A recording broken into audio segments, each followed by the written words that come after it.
Welcome.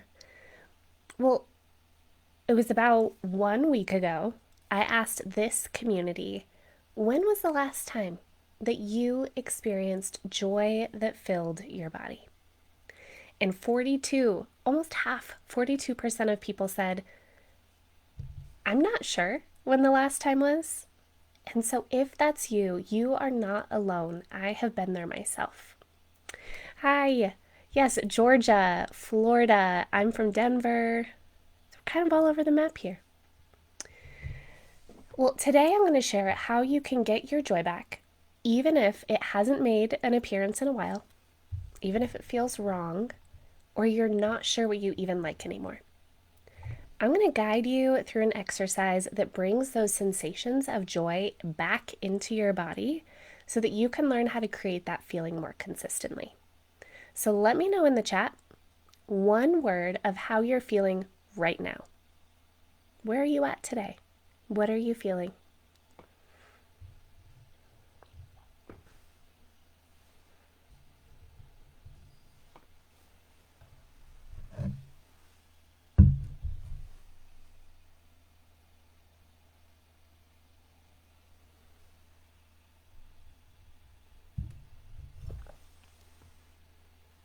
Hi, B. Glad you're watching with us. I just asked everyone to put one word in the chat of how they're feeling right now. And someone put exhausted. Yeah. Yeah, I don't know if you can hear it in my voice, but I woke up so sick. So I am just feeling bleh. I'm feeling not great. Yeah, feeling sick. Thanks for joining. Hi. Okay. Well, the idea is that I'm going to ask you that at the end too. And we're just going to take a pulse on here's where I am now. And here's where I am after we do an exercise that brings us back into the present. Yeah, multiple people feeling exhausted. Well, I want to start with a story because there was this conversation that I had on repeat when I was an executive leadership coach. And there is an incredibly quick pace to law and tech workspaces, and people are constantly trying to shove a 12-hour work day into an 8-hour day without very much luck. And I remember talking to a client who at the time was on the edge of burning out. And they wanted so badly to have this deep impact with their work and to be an excellent leader for their team. But before important projects could be completed, the next one was already expected to start. There wasn't time to pause and high five or get acknowledgement for dedicating 4 years to a project that had now finally gotten complete. And it wasn't the lack of personal accolades that this person was frustrated with. It was not self-focused. It was the lack of celebration.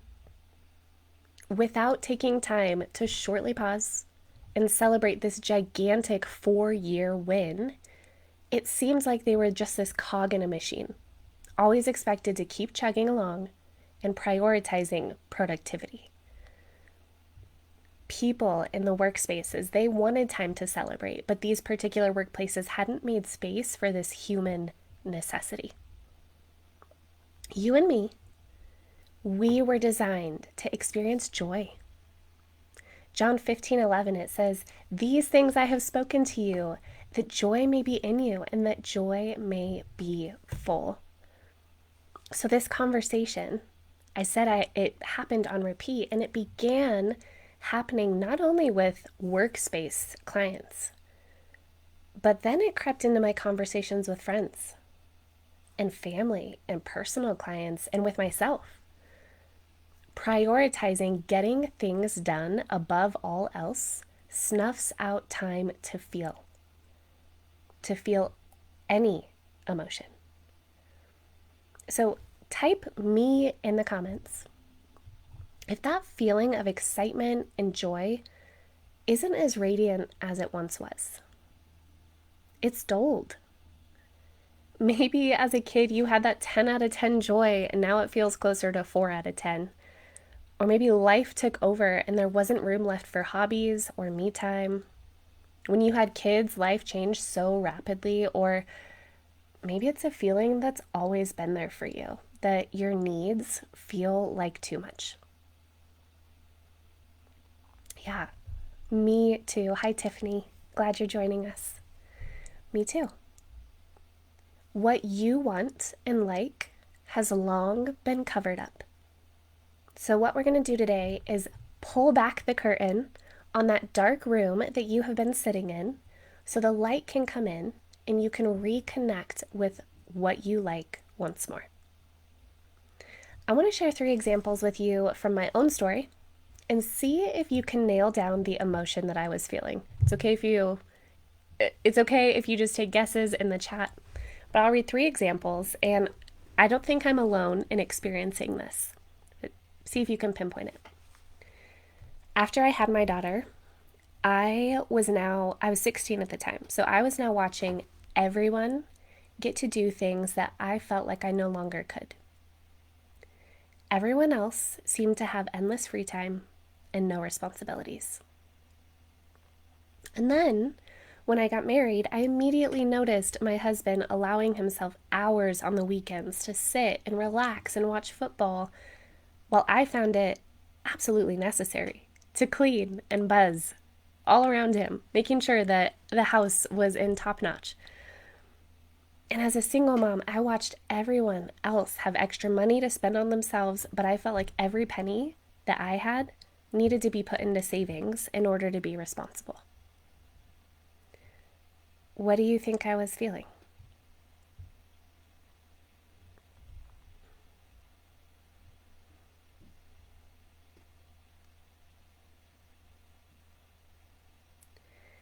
Yeah, resentment.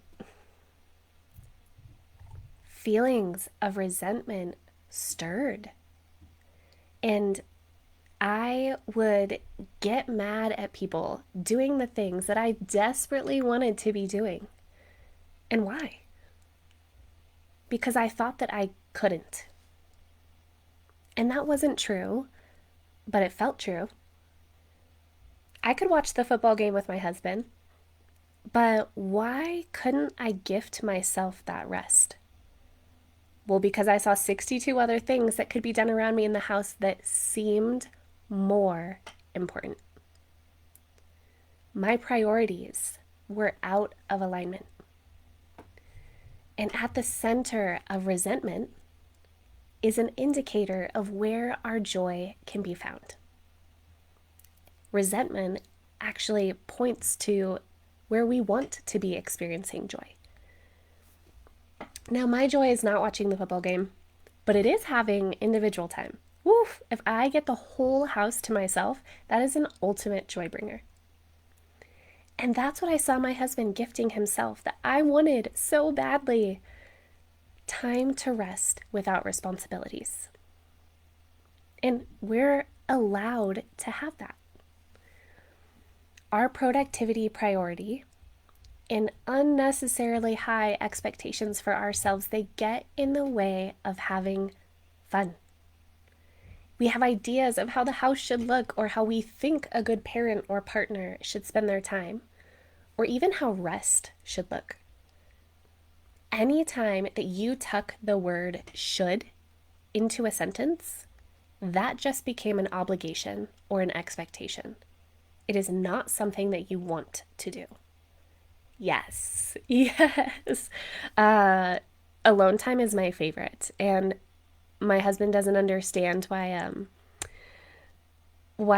I have to have the whole house, not just a floor, to experience alone time, but that is just at its pristine when I get the whole house. So I'm with you.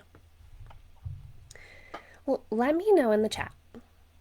What is something that you find yourself saying should a lot and that steals from you doing what you really want to do?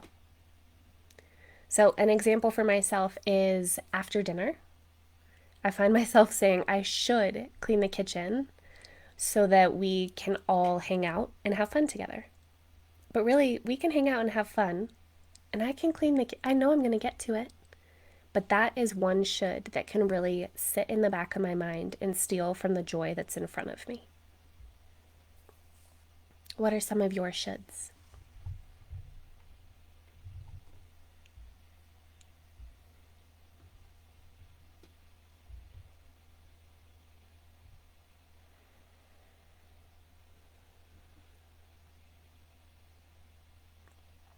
We can also should with people. I should hang out with them, especially if you're someone who is high in empathy. So I should hang out with them because maybe they need somebody to hang out with. Well, do you want to hang out with them or do you feel like you should? Yeah. Another intense pull that shapes whether we lean toward or away from joy is other people's expectations.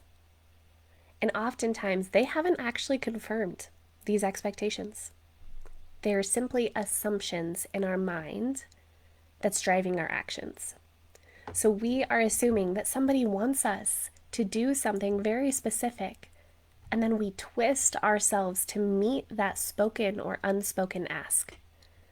And if your reason for not doing something that you love is that you think someone else needs something from you, well, then you probably also believe that it's selfish to take time for yourself. I'm going to say that again. If your reason for not doing something that you love is because you think someone else needs something from you, then you probably also believe that it's selfish to take time for yourself. Want to know something that I am not worried about? After working with many clients who overdo for others and underdo for themselves, I am not worried that people who spend so much time doing things for others will become selfish if they begin making time for themselves. Because you are prone to see taking time for yourself as wrong. Your fear, it swings you on this pendulum to the very opposite end. Your fear of becoming too needy or not others focused or losing your worth in serving others is a huge driving factor.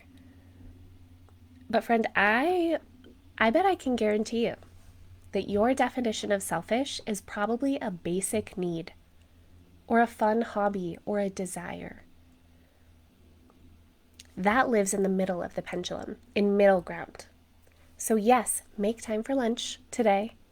Watch TV without also cleaning or also folding laundry. This is your permission slip. You are allowed to rest and just be. That is not selfish. If you needed that permission slip, like I do many times, let me know in the comments what stood out to you.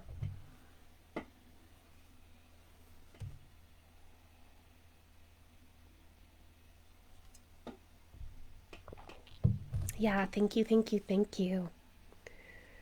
Sometimes we need this reminder almost by the minute, some days. Yeah. Last summer, we had a gigantic family camping trip. It was the first time we did it. And I asked my aunt, how did you keep your trust in the Lord when my cousin was on meth for 11 years before being delivered? And she said, I never quit trusting in the Lord. But there were times that I let the enemy steal my joy. And the Lord doesn't just say that we can have joy when life is good. In James 1, 2, and 3, he says, actually consider it pure joy. My brothers and sisters, when you face trials of many kinds, because you know that the testing of your faith produces perseverance. Now, this is a wild verse to say that we can have joy amidst trial. But keeping joy amidst a long healing and waiting journey, I know that that feels impossible. I know that you want this hard to end and to experience a breakthrough where joy is constant and freedom is your everyday. What it really looks like is noticing the goodness of God in small moments and pausing to experience joy in the details of healing. If that is a conversation that interests you, I would love to continue it with you. But if you are with me here, still watching, hit that heart button. Love to see who's here. We're about to move into exercise time. So I want you to call to mind joy bringers in your life. And actually, you can write them in your phone, you can write it on a piece of paper. We do not need a long list. Even one thing is enough. As you do that, I want to tell you this. What doesn't resonate with you as something that brings joy is just as informative as what does. So let that sink in. That if you try something that you thought would raise your energy and feel really good, and then it's just meh, okay, now you know. The worst thing that happened was that you tried something new and realized it wasn't for you. You learned what doesn't bring you life. And that is also a step closer to experiencing joy because it narrows your focus. So you can't get this wrong. We're going to take a moment and think on these prompts because I know that some of you coming into this today are in that 42% of I can't remember the last time that I experienced joy. So follow these prompts with me and see if you can get some ideas rolling around in your mind. What used to be fun for you? Before kids, or this demanding job, or this relationship, before life got busy? What gives you energy?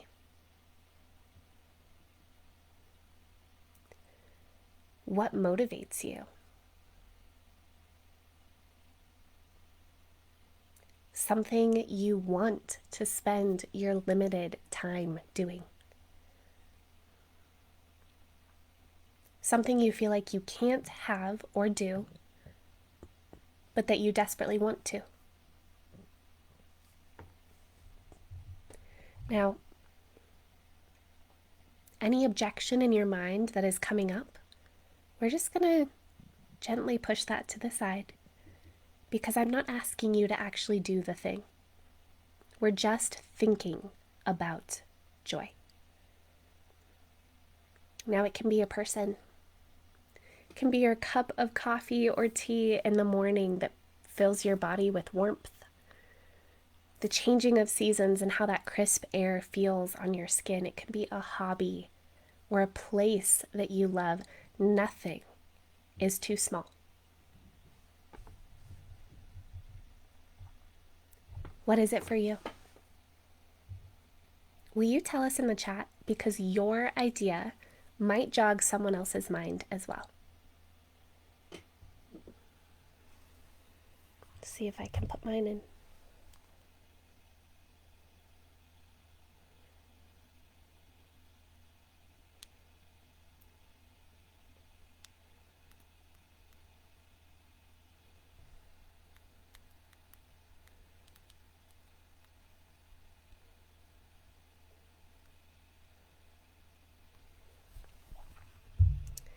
Yeah, mine is there is a special kind of joy that fills my body when we get to open the windows at night in our living room, especially at this time of year in the fall, and that breeze just comes in and it's just enough. It's just enough to feel cool without being cold. That fills my body with joy. What is it for you?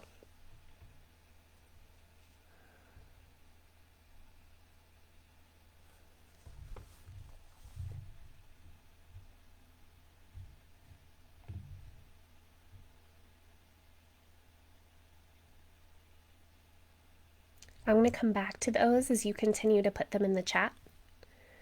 And if you are sitting here thinking, I just have no idea, I'm not really sure what brings me joy right now. That's okay. Sometimes we're in seasons where it seems like the things that used to bring us joy just don't anymore. That's okay. Someone just put in the chat praise and worship music. Oh, yeah.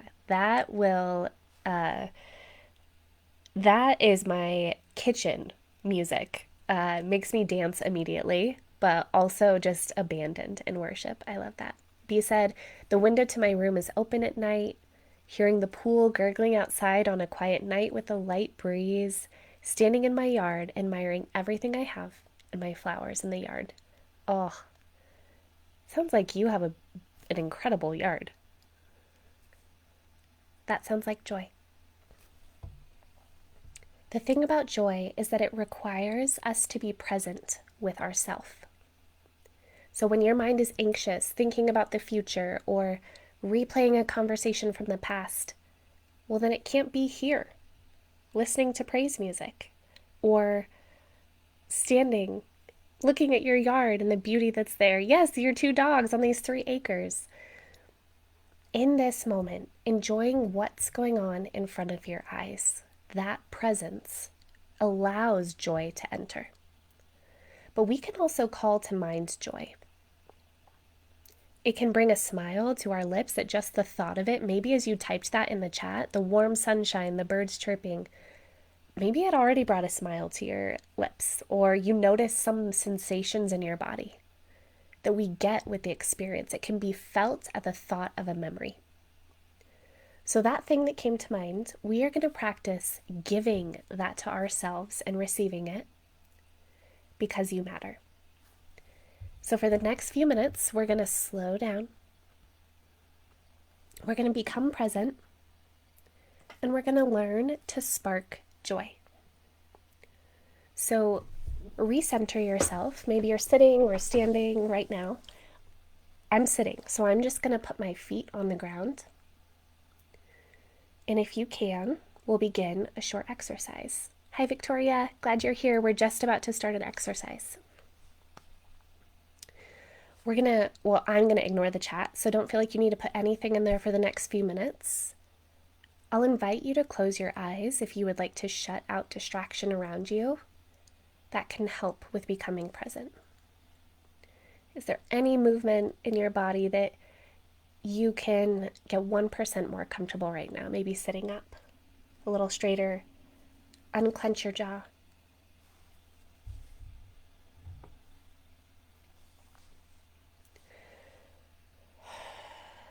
All right. Bring to mind one thing that brings you joy.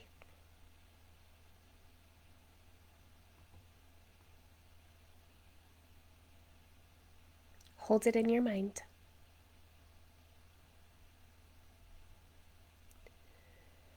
How does it feel when you are around it or holding it? Do you feel lighter, free, happy, loved, calm, abandoned, still?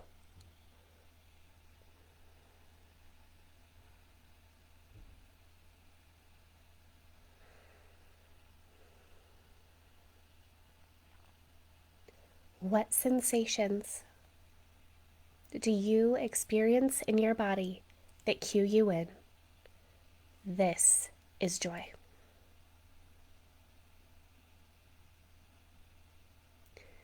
Maybe it's a tingling in your tummy, or a lightness in your chest, or an uncontrollable smile, or a feeling of warmth. What is it for you?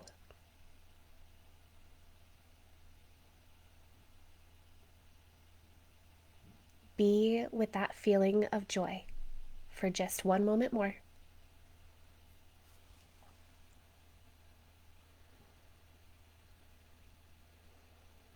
Allow it to fill your body. If that sensation starts in the center of you, allow it to make its way into your limbs, through your arms, into your fingers, down your legs.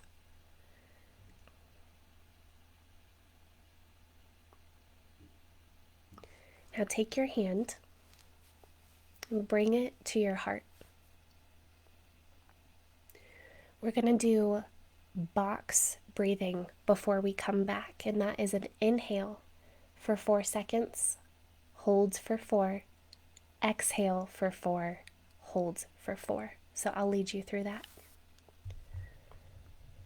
For 4 seconds, inhale a deep, low breath from your belly through your nose.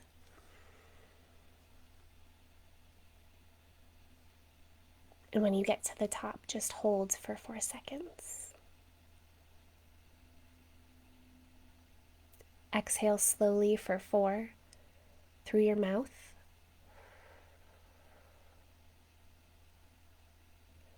Hold for 4, 2, 3, 4.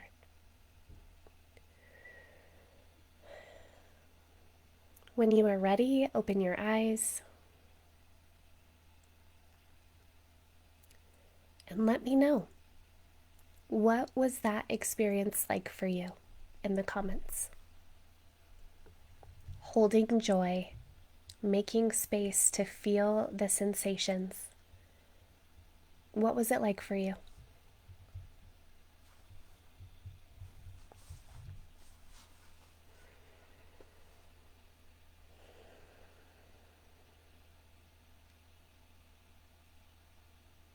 I just closed my eyes again because I enjoyed the slowdown. So I found it for myself calming.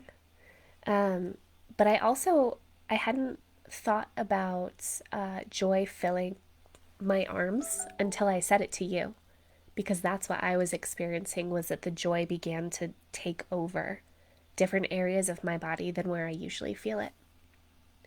So let me know, what was that like for you?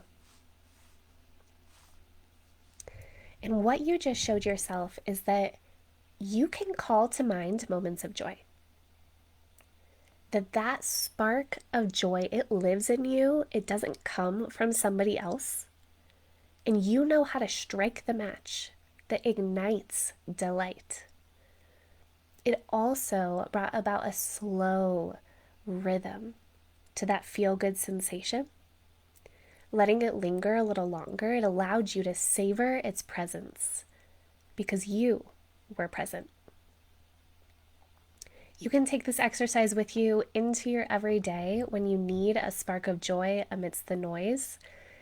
As you could tell, it didn't take very long. It was just a few minutes of slowing down, recentering, calling to mind what brings you joy, nothing too small, and being with that for a moment. So today was just the spark. And in order to ignite a consistent fire that keeps that feeling of warmth coming back, even in tough seasons, that requires determination and a commitment to stoke that fire that you lit today. So if you want to rediscover your desires and begin to live life more fully, even when triggers seem constant, then we need to chat. Let's set up a connection call. Let's see how we can work together to restore that authentic joy back into your days.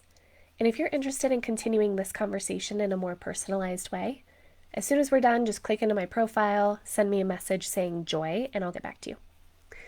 But as we close, at the beginning of this call, I asked you how you were feeling. We had a lot of exhaustion in this place. So as we end, I want to ask you the same thing. How are you doing now that you have attuned to yourself and created a feeling of joy? Let me know in the comments.